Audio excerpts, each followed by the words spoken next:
ತಮ್ಮೆಲ್ಲರಿಗೂ ನನ್ನ ಎರಡು ಕೈಗಳನ್ನು ಜೋಡಿಸಿ ತಲೆಬಾಗಿ ನನ್ನ ಹೃತ್ಪೂರ್ವಕ ನಮಸ್ಕಾರಗಳನ್ನು ತಿಳಿಸ್ತಾ ಇದ್ದೇನೆ ಬಂಧುಗಳೇ. ಇಂದು ಬೆಳಗ್ಗೆ ನಾನು ಬಳ್ಳಾರಿಯ ಭಾರತೀಯ ಜನತಾ ಪಕ್ಷದ ಕಚೇರಿಗೆ ಬಂದಿದ್ದೆ. ತಾವೆಲ್ಲರೂ ನಿಮ್ಮ ಮನೆ ಮಗಳಂತೆ ಸ್ವಾಗತ ಮಾಡಿ ನನ್ನನ್ನು ಎಲ್ಲ ನೀವೇನು ನಿಮ್ಮ ಪಕ್ಷದಲ್ಲಿ ಒಬ್ಬರಂತ ನನಗೆಲ್ಲ ಇದು ಹೊಸದು. ನಾನು ಮೊಟ್ಟ ಮೊದಲನಾಗಿ ನಿಮ್ಮ ಮನೆಯ ಮಗಳಾಗಿ ಬಂದಿದ್ದೀನಿ. ತಾವೆಲ್ಲರೂ ನನ್ನನ್ನು ಸ್ವಾಗತ ಮಾಡಿರೋದು ನನಗೆ ತುಂಬಾ ಸಂತೋಷದ ವಿಷಯ ಬಂಧುಗಳೇ. ನಿಮ್ಮೆಲ್ಲರಿಗೂ ಈಗಲೇ ಗೊತ್ತಾಗಿದೆ, ಮಾರ್ಚ್ 25ನೇ ತಾರೀಕು ಕಲ್ಯಾಣ ರಾಜ್ಯ ಪ್ರಗತಿ ಪಕ್ಷ ಭಾರತೀಯ ಜನತಾ ಪಕ್ಷದಲ್ಲಿ ವಿಲೀನ ಮಾಡಿದ್ದೇವೆ ಬಂಧುಗಳೇ. ನಾವು ಮಾತೃ ಪಕ್ಷಕ್ಕೆ ಬರಲಿದ್ದು ನನಗೆ ತುಂಬಾ ಸಂತೋಷದ ವಿಷಯ ಬಂಧುಗಳೇ. ಈ ಸಂದರ್ಭದಲ್ಲಿ ಭಾರತ ಅಭಿವೃದ್ಧಿಯ ಪಿತಾಮಹ, ನಮ್ಮ ಹೆಮ್ಮೆಯ ಪ್ರಧಾನಮಂತ್ರಿಗಳಾಗಿರುವ ಸನ್ಮಾನ್ಯ ಶ್ರೀ ನರೇಂದ್ರ ಮೋದಿಜಿ ಅವರಿಗೆ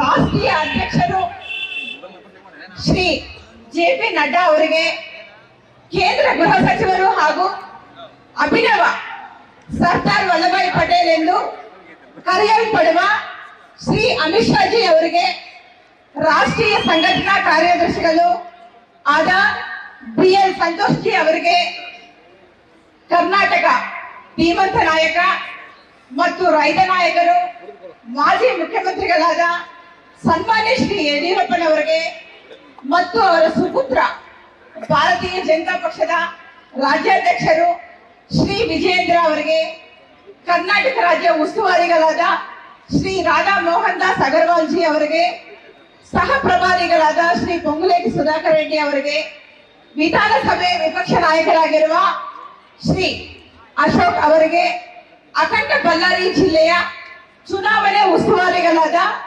ರವಿಕುಮಾರ್ ಅಣ್ಣನವರಿಗೆ, ಇವರೆಲ್ಲರಿಗೂ ಈ ಸಂದರ್ಭದಲ್ಲಿ ನನ್ನ ತುಂಬ ಹೃದಯದ ಧನ್ಯವಾದಗಳನ್ನು ತಿಳಿಸ್ತಾ ಇದ್ದೇನೆ ಬಂಧುಗಳೇ. ಇವರೆಲ್ಲರ ಸಾರಥ್ಯದಲ್ಲಿ ನಾನು ಕೆಲಸ ಮಾಡೋದು ನನ್ನ ಅದೃಷ್ಟ ಅಂತ ನಾನು ಭಾವಿಸ್ತಾ ಇದ್ದೇನೆ. ಈ ಸಂದರ್ಭದಲ್ಲಿ ಒಂದು ವಿಷಯ ಹೇಳ ಬಯಸುತ್ತೇನೆ ಬಂಧುಗಳೇ. ರವಿಕುಮಾರ್ ಅಣ್ಣನವರು ನಾವು ಪಕ್ಷಕ್ಕೆ ಸೇರ್ಪಡೆ ಆಗುವ ಮುಂಚೆ ಬಳ್ಳಾರಿಯಲ್ಲಿ ಒಂದು ಹೇಳಿಕೆ ಕೊಟ್ಟಿದ್ದಾರೆ ಜನಾರ್ದನ್ ರೆಡ್ಡಿ ಅವ್ರ ಬಗ್ಗೆ. ಅದೇನಂದ್ರೆ, ಬಳ್ಳಾರಿ ಜಿಲ್ಲೆಯ ಅಭಿವೃದ್ಧಿಗೆ, ಇಡೀ ಬಳ್ಳಾರಿ ಜಿಲ್ಲೆಯ ಅಭಿವೃದ್ಧಿ ಅನ್ನೋದು ತೋರಿಸಿಕೊಟ್ಟಿದ್ದೆ ಜನಾರ್ದನ್ ರೆಡ್ಡಿ ಅವರು. ಅವರು ಎಂದೆಂದಿಗೂ ಬಿಜೆಪಿಯ ಹಿತೈಷಿಗಳು ಅಂತ ಅಣ್ಣ ಅವರು ಮಾತನಾಡಿದ್ದಾರೆ. ಇದು 100ಕ್ಕೂ 100ರಷ್ಟು ಸತ್ಯ. ಈ ಮಾತು ನಿಮ್ಮ ಬಾಯಲ್ಲಿ ಕೇಳಿದಾಗ ನನಗೆ ತುಂಬಾ ಸಂತೋಷ ಆಯಿತು. ನನ್ನ ಕುಟುಂಬದ ಪರವಾಗಿ ನಿಮಗೆ ನನ್ನ ತುಂಬ ಹೃದಯದ ಧನ್ಯವಾದಗಳನ್ನು ತಿಳಿಸ್ತಾ ಇದ್ದೇನೆ.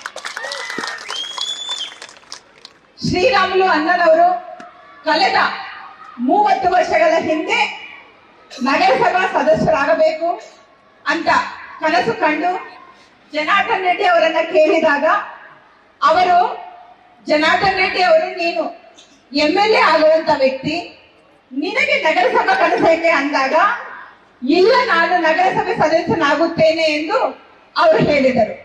ಅಲ್ಲಿಂದ ಜನಾರ್ದನ್ ರೆಡ್ಡಿ ಅವರು ಶ್ರೀರಾಮುಲು ಅಣ್ಣನವರ ಜೊತೆಯಲ್ಲಿ ಇದ್ದು ಇಲ್ಲಿ ತನಕ ಶ್ರೀರಾಮುಲು ಅಣ್ಣನವರು 5 ಬಾರಿ ಶಾಸಕರು, 1 ಬಾರಿ ಸಂಸದರು, 3 ಬಾರಿ ಸಚಿವರಾಗಿ ಸೇವೆ ಸಲ್ಲಿಸಿದ್ದಾರೆ ಬಂಧುಗಳೇ. ಬಳ್ಳಾರಿ ಲೋಕಸಭಾ ಕ್ಷೇತ್ರದಲ್ಲಿ ಸತತರಾಗಿ ಭಾರತೀಯ ಜನತಾ ಪಕ್ಷದ ಅಭ್ಯರ್ಥಿಗಳು 4 ಬಾರಿ ಗೆದ್ದಿದ್ದಾರೆ. ಅದರಲ್ಲಿ ಬಿಜೆಪಿ ಸಂಸದರಲ್ಲಿ ಶ್ರೀರಾಮುಲು ಅಣ್ಣ ಅವರು 80,000 ಮತಗಳ ಅಂತರದಿಂದ ಗೆದ್ದಿದ್ದು ಒಂದು ಇತಿಹಾಸ ಬಂಧುಗಳೇ. ಈ ಬಾರಿ ಶ್ರೀರಾಮುಲು ಅಣ್ಣನವರನ್ನು ಮೋದಿಜಿ ಅವರ ಕೈ ಬಲಪಡಿಸಲು ಬಳ್ಳಾರಿಯ ಮೋದಿಜಿ ಅವರ ಸೇನಾನಿಯಾಗಿ ಲಕ್ಷಾಂತರ ಮತಗಳ ಅಂತರದಿಂದ ಗೆಲ್ಲಿಸಿ ಕಳಿಸೋಣ. ರಾಷ್ಟ್ರಕ್ಕೆ ಮೋದಿಜಿ ಅವರು, ಬಳ್ಳಾರಿಗೆ ಶ್ರೀರಾಮುಲು.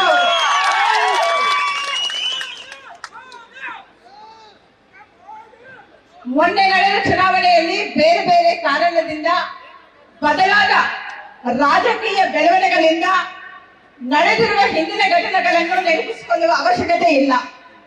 ಈ ಮಧ್ಯದಲ್ಲಿ ರಾಜಕೀಯ ಶತ್ರುಗಳು ಇದರ ಲಾಭ ಪಡೆಯಲು ಪ್ರಯತ್ನಿಸಿದರು. ಆದರೆ ಇಂದು ಶ್ರೀರಾಮುಲು ಅಣ್ಣ ಮತ್ತು ಜನಾರ್ದನ್ ರೆಡ್ಡಿ ಮತ್ತು ಅವರ ಸಹೋದರರು ನಾವೆಲ್ಲರೂ ಸೇರಿ ಐಕ್ಯಮತ್ಯದಿಂದ ಇದ್ದೇವೆ. ಶ್ರೀರಾಮುಲು ಅಣ್ಣನವರನ್ನ ಪ್ರಚಂಡ ಬಹುಮತದಿಂದ ಗೆಲ್ಲಿಸುವುದರಲ್ಲಿ ಅನುಮಾನವೇ ಇಲ್ಲ ಬಂಧುಗಳೇ. ನನ್ನ ಆತ್ಮೀಯ ಕಾರ್ಯಕರ್ತ ಬಂಧುಗಳೇ, ಈಗ ನಾವು ವಿಶ್ವದ ಅತಿ ದೊಡ್ಡ ಪಕ್ಷ ಭಾರತೀಯ ಜನತಾ ಪಕ್ಷದ ಸೇರಿದ್ದೇವೆ. ಭಾರತ ಅಭಿವೃದ್ಧಿಯ ಪಿತಾಮಹ, ನಮ್ಮ ಹೆಮ್ಮೆಯ ಪ್ರಧಾನಮಂತ್ರಿಗಳಾಗಿರುವ ಶ್ರೀ ನರೇಂದ್ರ ಮೋದಿಜಿ ಅವರನ್ನು 3ನೇ ಬಾರಿ ಹ್ಯಾಟ್ರಿಕ್ ಪ್ರಧಾನಮಂತ್ರಿಗಳನ್ನಾಗಿ ಮಾಡಲು ನಾವೆಲ್ಲರೂ ಸೈನಿಕರಾಗಿ ಕೆಲಸ ಮಾಡಿ ಮೋದಿಜಿಯವರ ಬಳ್ಳಾರಿಯ ಸೇನಾನಿಯಾಗಿ ಶ್ರೀರಾಮುಲು ಅಣ್ಣನವರನ್ನು ಎಷ್ಟು ಮತಗಳ ಅಂತರದಿಂದ ಗೆಲ್ಲಿಸಿರಿ? ಲಕ್ಷಾಂತರ ಮತಗಳನ್ನ ಗೆಲ್ಲಿಸಬೇಕು. ನಾವು ದೆಹಲಿಯ ಸಂಪತ್ತಿಗೆ ಕಲಿಸಿದ ಇಲ್ಲ, ಸಂಸತ್ತಿಗೆ ಎಲ್ಲರೂ ಒಂದ್ಸತಿ ಕೂಗಿರಿ. ಲಕ್ಷಾಂತರ ಮತಗಳ ಅಂತರದಿಂದ ಶ್ರೀರಾಮುಲು ಅಣ್ಣನವರನ್ನ ಗೆಲ್ಲಿಸಿ ಸಂಸತ್ತಿಗೆ ಕಲಿಸೋಣ. ನನ್ನ ಆತ್ಮೀಯ ಮುಖಂಡರೇ ಹಾಗೂ ಕಾರ್ಯಕರ್ತ ಬಂಧುಗಳೇ, ನಿಮ್ಮ ನಾಯಕ ಶ್ರೀ ಜನಾರ್ದನ್ ರೆಡ್ಡಿ ಅವರ ಮೇಲಿನ ಅಭಿಮಾನಕ್ಕಾಗಿ ನಮ್ಮ ಹಿಂದಿನ ಪ್ರತಿಯೊಂದು ನಿರ್ಣಯಗಳಿಗೆ ನಮ್ಮ ಜೊತೆ ಹೆಜ್ಜೆಯಲ್ಲಿ ಹೆಜ್ಜೆ ಹಾಕಿ ಶ್ರಮಿಸಿದ ತಮ್ಮೆಲ್ಲರಿಗೂ ನನ್ನ ಅನಂತ ಧನ್ಯವಾದಗಳನ್ನು ತಿಳಿಸ್ತಾ ಇದ್ದೇನೆ ಬಂಧುಗಳೇ. ನಾವೆಲ್ಲರೂ ಈ ಲೋಕಸಭಾ ಚುನಾವಣೆಯಲ್ಲಿ ನಮ್ಮ ಲೋಕಸಭಾ ಅಭ್ಯರ್ಥಿಯಾಗಿರುವ ಶ್ರೀರಾಮುಲು ಅಣ್ಣನವರಿಗೆ ನಾವೆಲ್ಲರೂ ಒಂದೇ ಕುಟುಂಬದ ಸದಸ್ಯರಾಗಿ ಒಗ್ಗಟ್ಟಾಗಿ ಹಗಲಿರುಳು ಶ್ರಮಿಸಿ ಪ್ರಚಂಡ ಬಹುಮತದಿಂದ ಗೆಲ್ಲಿಸೋಣ. ತಮ್ಮೆಲ್ಲರಿಗೂ ಗೊತ್ತಿರೋ ಹಾಗೆ ಜನಾರ್ದನ್ ರೆಡ್ಡಿ ಅವರು 2008ರಲ್ಲಿ ಸನ್ಮಾನ್ಯ ಶ್ರೀ ಯಡಿಯೂರಪ್ಪನವರು ಮುಖ್ಯಮಂತ್ರಿಗಳಾಗಿದ್ದಾಗ ಅಖಂಡ ಬಳ್ಳಾರಿ ಜಿಲ್ಲೆಯ ಉಸ್ತುವಾರಿ ಸಚಿವರು ಜನಾರ್ದನ್ ರೆಡ್ಡಿ ಅವರು ಇದ್ದಾಗ ಇಡೀ ಬಳ್ಳಾರಿ ಜಿಲ್ಲೆಯ ಅಭಿವೃದ್ಧಿಗಾಗಿ ನಮ್ಮ ಮಾಜಿ ಮುಖ್ಯಮಂತ್ರಿಗಳಾದ ಧೀಮಂತ ನಾಯಕರುಗಳಾದ ಯಡಿಯೂರಪ್ಪನವರು ಸಾವಿರಾರು ಕೋಟಿ ಅನುದಾನವನ್ನು ಕೊಟ್ಟಿದ್ದು ಒಂದು ಇತಿಹಾಸ ಅಂತ ನಾನು ಹೆಮ್ಮೆಯಿಂದ ಹೇಳಬಯಸುತ್ತೇನೆ ಬಂಧುಗಳೇ. ಅಖಂಡ ಬಳ್ಳಾರಿ ಜಿಲ್ಲೆಯಲ್ಲಿ ಸಾವಿರಾರು ಗ್ರಾಮಗಳಿಗೆ 600 ಹೆಚ್ಚು ಗ್ರಾಮಗಳಲ್ಲಿ ಫ್ಲೋರೈಡ್ ಮುಕ್ತ ಗ್ರಾಮಗಳನ್ನಾಗಿ ಮಾಡಿ ತುಂಗಭದ್ರಾ ನದಿಯಿಂದ ಶುದ್ಧ ಕುಡಿಯುವ ನೀರನ್ನು ಕೇವಲ 40 ತಿಂಗಳಲ್ಲಿ ಒದಗಿಸಿದ್ದು ಒಂದು ಇತಿಹಾಸ ಬಂಧುಗಳೇ. ಅದೇ ರೀತಿಯಲ್ಲಿ ನೀವು ಇವಾಗ ಎಲ್ಲ ಸಂಘದಿಂದ ಬಂದಿದ್ದೀರಾ? ಜನಾರ್ದನ್ ರೆಡ್ಡಿ ಅವರು ಉಸ್ತುವಾರಿ ಸಚಿವರಾಗಿದ್ದಾಗ ಸಂಡೂರಿನಿಂದ ಹೊಸಪೇಟೆಗೆ ಮತ್ತು ತೋರ್ನಗಲ್ಲಿಂದ ಹೊಸಪೇಟೆವರೆಗೆ ನೀವೆಲ್ಲ ನೋಡ್ತಿದ್ದೀರಾ? ಕಾಂಕ್ರೀಟ್ ರಸ್ತೆ ನೋಡ್ತಾ ಇದ್ದೀರಲ್ಲ? ಸಂಡೂರು ಅವ್ರು ಕಾಯ್ತೀರಿ ಹೇಗಿದೆ? ಚೆನ್ನಾಗಿದೆನಾ? ರಸ್ತೆ ಎಲ್ಲ ಮಾಡಿಸಿದ್ದು ಜನಾರ್ದನ್ ರೆಡ್ಡಿ ಅವರನ್ನ ಹೇಳಲು ಬಯಸುತ್ತೇನೆ ಬಂಧುಗಳೇ. ಇನ್ನೊಂದು, ನಮ್ಮ ಬಳ್ಳಾರಿಯಿಂದ ಮೋಕಾವರೆಗೆ ಮೋಕಾ ಬ್ರಿಡ್ಜ್, ರೂಪನಗಿರಿ ಬ್ರಿಡ್ಜ್, ಸಿರುಗುಪ್ಪದಲ್ಲಿ ರಾರಾವಿ ಬ್ರಿಡ್ಜ್ ನಿರ್ಮಾಣ ಮಾಡಿದ್ದಾರೆ. ಸಾವಿರಾರು ಒಂದು ಪ್ರವಾಹದಲ್ಲಿ ಸಿಲುಕಿದಾಗ 14,000 ಗ್ರಾಮಗಳಲ್ಲಿ ಸಾವಿರಾರು ಮನೆಗಳನ್ನು ಕಟ್ಟಿಸಿಕೊಟ್ಟಿದ್ದಾರೆ. ಸಿರುಗುಪ್ಪದಲ್ಲಿ ಯಾರಿದ್ದಾರೆ? ಬಂದಿದ್ದಾರಾ?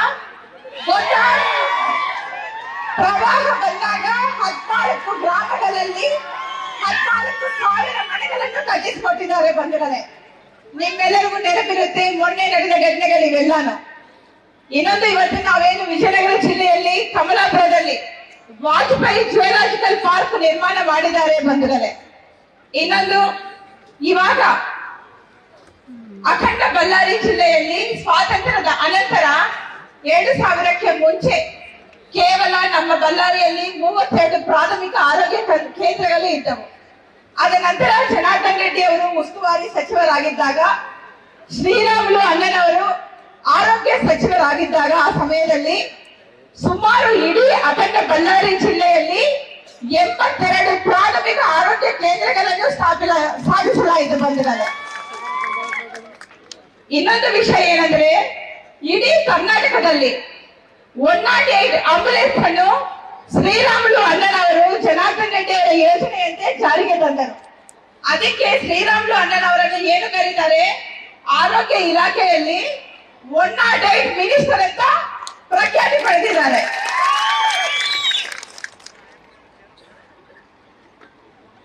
ಇವತ್ತು ನಾವು ಬಳ್ಳಾರಿಯಲ್ಲಿ 4 ಕಡೆ ಏನು ನೋಡ್ತಾ ಇದೀವೋ, 4 ಲೈನ್ ರಸ್ತೆಗಳು 16 ಕಡೆ ಜನಾರ್ದನ್ ರೆಡ್ಡಿ ಅವರು ನಿರ್ಮಾಣ ಮಾಡಿದ್ದಾರೆ.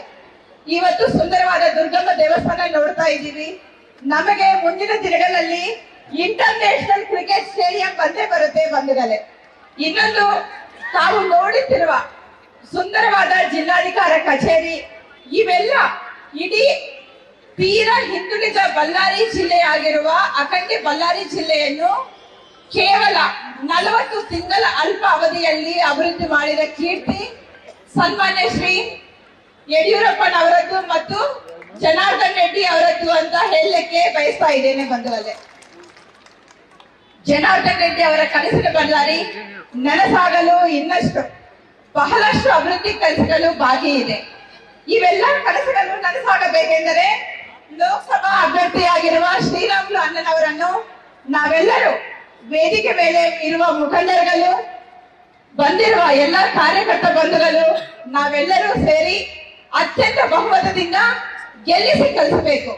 ಇವತ್ತು ನಾನು ಯಾವೇ ಅಭಿವೃದ್ಧಿ ಕೆಲಸಗಳ ಬಗ್ಗೆ ಹೇಳ್ತಾ ಇದ್ದೀನಂದ್ರೆ, ಇವತ್ತು ಎಲ್ಲ ಗ್ಯಾರಂಟಿ ಕಾರ್ಡ್ಗಳು ಕೊಡ್ತಾ ಇದ್ದಾರೆ. ಆದರೆ ನಾವು ಇಷ್ಟೊಂದು ಯುವಕರು ನೀವೆಲ್ಲ ಇದ್ದೀರಿ, ಯುವಕರಿಗೆ ನಿರುದ್ಯೋಗ ಸಮಸ್ಯೆ ಪರಿಹಾರ ಆಗಬೇಕು. ನಿಮ್ಮ ಮನೆಯಲ್ಲಿ ಪ್ರತಿ ಒಬ್ಬರಿಗೂ ಉದ್ಯೋಗಗಳು ಸಿಗಬೇಕೆಂದರೆ ನಮ್ಮ ಬಳ್ಳಾರಿ ಅಭಿವೃದ್ಧಿ ಆಗಬೇಕು. ಪ್ರತಿ ಒಂದು ಮನೆಯಲ್ಲಿ ತಂದೆ ತಾಯಂದಿರನ್ನು ಬಿಟ್ಟು ಬೇರೆ ನಗರಕ್ಕೆ ಹೋಗಬಾರದು. ತಂದೆ ತಾಯಂದಿರಿಗೆ ಸೇವೆ ಮಾಡುತ್ತಾ ಬಳ್ಳಾರಿಯಲ್ಲಿ ನಿಮ್ಮ ಮನೆಯಿಂದ ಇದ್ದು ಇಲ್ಲಿ ಏನು ಇಂಡಸ್ಟ್ರೀಸ್ ಬರುತ್ತೋ ಅಲ್ಲಿ ಕೆಲಸ ಮಾಡುತ್ತಾ ನಿಮ್ಮ ಹತ್ರ ಇರಬೇಕು ಅನ್ನೋದೇ ನಮ್ಮೆಲ್ಲರ ಉದ್ದೇಶ ಬಂದಿರದೆ. ಜನಾರ್ದನ್ ರೆಡ್ಡಿ ಅವರ ಕನಸು ಏನಂದ್ರೆ, ಬಳ್ಳಾರಿ ಸ್ಮಾರ್ಟ್ ಸಿಟಿ ಆಗಬೇಕು, ಸೋಲಾರ್ ಹಬ್ ಆಗಬೇಕು, ಜೀನ್ಸ್ ಹಬ್ ಆಗಬೇಕು, ಏರ್ಪೋರ್ಟ್ ಇಂದ ಹಂಪಿ ಮತ್ತು ಆನೆಗೊಂದಿವರೆಗೆ 10 ಲೈನ್ ಗ್ರೀನ್ ಕಾರ್ಡರ್ ರಸ್ತೆ.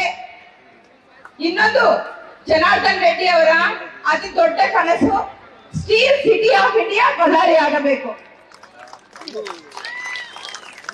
ಚೈನಾಗೆ ಬೀಜಿಂಗ್ ಯಾವ ರೀತಿ ಇದೆಯೋ ಅದೇ ರೀತಿಯಲ್ಲಿ ನಮ್ಮ ಭಾರತಕ್ಕೆ ಬಳ್ಳಾರಿ ಇರಬೇಕು ಅನ್ನೋದೇ ಅವರ ಅತಿ ದೊಡ್ಡ ಕನಸು. ನೀವೆಲ್ಲರೂ ನಾನು ಹೇಳ್ತೀನಿ, ಚೈನಾಗೆ ಬೀಜಿಂಗ್, ಭಾರತಕ್ಕೆ ಬಳ್ಳಾರಿ. ಈ ಎಲ್ಲಾ ಕನಸುಗಳು ನನಸಾಗಬೇಕಂದರೆ ನಮ್ಮ ಬಳ್ಳಾರಿಯಲ್ಲಿ ಶ್ರೀರಾಮುಲು ಅಣ್ಣನವರು ಗೆಲ್ಲಬೇಕು. ಸನ್ಮಾನ್ಯ ಶ್ರೀ ಮೋದಿಜಿ ಅವರ ಸೈನಿಕರಾಗಿ ನಾವು ಪ್ರಚಂಡ ಬಹುಮತದಿಂದ ಗೆಲ್ಲಿಸಿ ಕಲಿಸಬೇಕು. ಇನ್ನೊಂದು ಮುಖ್ಯವಾದ ವಿಷಯವನ್ನು ಹೇಳಬಯಸುತ್ತೇನೆ ಬಂಧುಗಳೇ, ಶ್ರೀರಾಮುಲು ಅಣ್ಣನವರು ಯಾಕೆ ಗೆಲ್ಲಬೇಕು, ತುಕಾರಾಂ ಅವರು ಯಾಕೆ ಗೆಲ್ಲಬಾರದು, ನೀವು ಮತ ಯಾಕೆ ಶ್ರೀರಾಮುಲು ಅಣ್ಣನವರಿಗೆ ಹಾಕಬೇಕು, ತುಕಾರಾಂ ಅವರಿಗೆ ಯಾಕೆ ಹಾಕಬಾರದು, ಈ ವಿಷಯವನ್ನು ಇಲ್ಲ ನೀವು ಒಂದ್ಸತಿ ಕೇಳಿ. ಮಹಾಜನತೆಗೆ ತಾವೆಲ್ಲರೂ ಮನೆ ಮನೆಗೆ ಮುಟ್ಟುವಂತೆ ಒಂದು ವಿಷಯವನ್ನು ಹೇಳಿ. ನಮ್ಮ ಇಡೀ ರಾಜ್ಯದಲ್ಲಿ ಅಲ್ಲ, ಇಡೀ ದೇಶದಲ್ಲಿ ಯಾರ ಅಭ್ಯರ್ಥಿಗಳು ಮುಂದಕ್ಕೆ ಬರ್ತಾ ಇಲ್ಲ, ಅಭ್ಯರ್ಥಿಗಳು ನಿಲ್ಲಕ್ಕೆ, ಇದೆಲ್ಲ ನಿಮ್ಗೆ ಗೊತ್ತಾಗೇ ಇರುತ್ತದೆ ಬಂಧುಗಳೇ.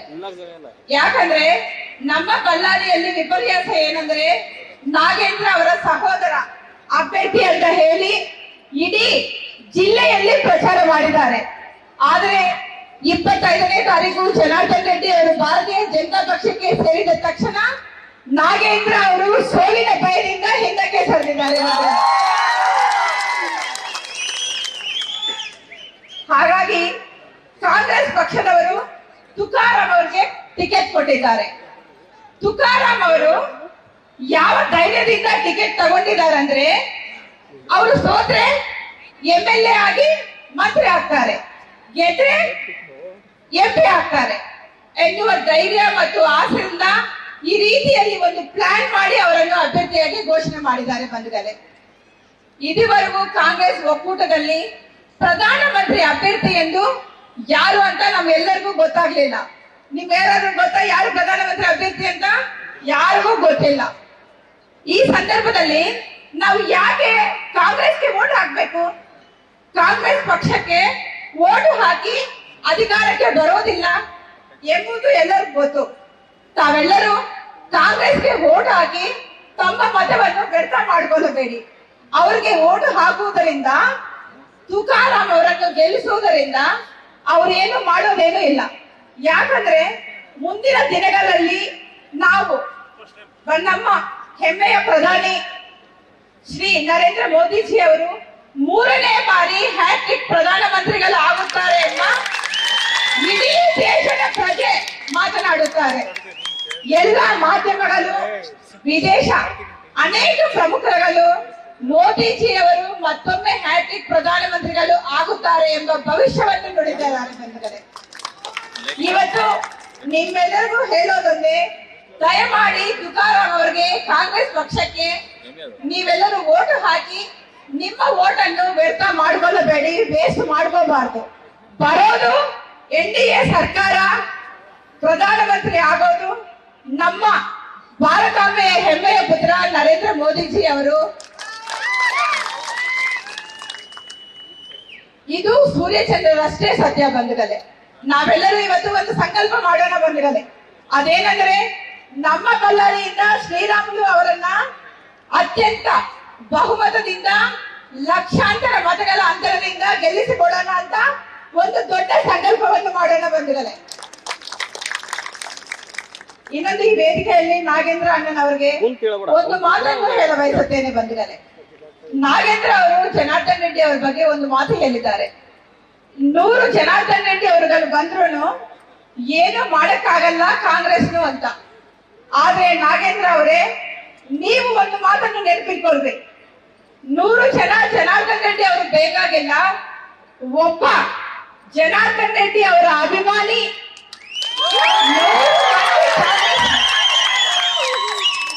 100 ಮಂದಿ ಕಾಂಗ್ರೆಸ್ ಅವರನ್ನ ಅಲುಗಾಡಿಸುತ್ತಾರೆ. ಇದನ್ನು ನೆನ್ಪಿಟ್ಕೊಂಡು ನೀವೇನು ಜನಾರ್ದನ್ ರೆಡ್ಡಿ ಅವರಿಂದ ರಾಜಕೀಯ ಜನ್ಮ ತಾಳಿದಿರೋ ಇದು ನೀವು ಮರೆಯಬಾರದು. ನಾಲಿಗೆಯನ್ನು ಹಿಡಿತದಲ್ಲಿ ಇಟ್ಟುಕೊಂಡು ಮಾತನಾಡಿ. ಅವರ ಬಗ್ಗೆ ಹಗುರವಾಗಿ ಮಾತನಾಡುತ್ತಿದ್ದಾರೆ ನೀವು, ಅದು ನಿಮಗೆ ಶೋಭೆ ತರುವುದಿಲ್ಲ. ಕೇಸುಗಳಿಗೆ ಹೆದರೋರು ಜನಾರ್ದನ್ ರೆಡ್ಡಿ ಅವರಾದ್ರೆ, ಅಂದಿನ UPA ಸರ್ಕಾರದ ಜೊತೆ ಜನಾರ್ದನ್ ರೆಡ್ಡಿ ಅವರು ಒಪ್ಪಂದ ಮಾಡ್ಕೊಳ್ತಾ ಇದ್ರು ಅಲ್ಲ, ಅದು ಮಾಡಲಿಲ್ಲ. ಆದ್ರೆ ನಾಗೇಂದ್ರ ಅವರು ಏನ್ ಮಾಡಿದ್ದಾರೆ, ಸ್ವತಂತ್ರ ಅಭ್ಯರ್ಥಿಯಾಗಿ ಕೂಡ್ಲಿಗಿಂದ ನಿಂತುಕೊಂಡು ಬಿಜೆಪಿ ಪಕ್ಷಕ್ಕೆ ದ್ರೋಹ ಮಾಡಿ ಕೇಸುಗಳಿಗೆ ಹೆದರಿ ಕಾಂಗ್ರೆಸ್ ಪಕ್ಷಕ್ಕೆ ಸೇರಿಕೊಂಡಿದ್ದಾರೆ.